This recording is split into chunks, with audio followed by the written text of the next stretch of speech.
Magandang gabi. Hindi na bago sa atin ang mga kwentong kababalaghan. Mga multo, aswang, tikbalang, at kung ano-ano pa. Pero ang trending ngayon at pinag-uusapan ng lahat ay ang sikat na si Valak.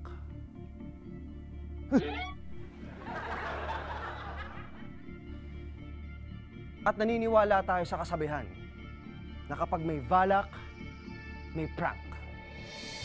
Prank! Ganon!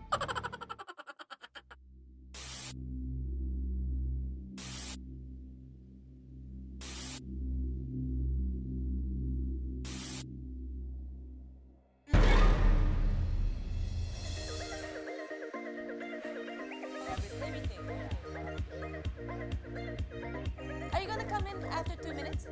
Okay. O ano? Gulat kayo, no? Si Kiko Matos to.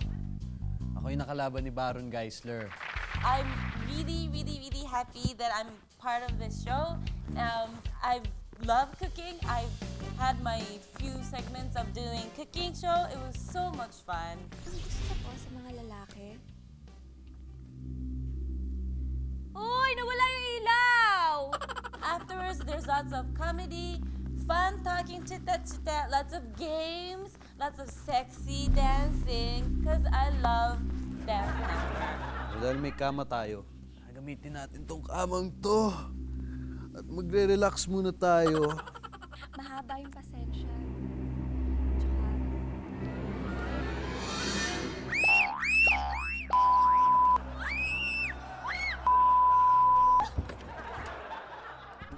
Uy! Since everybody's so cool and so nice and they're all funny and I get to go to different places and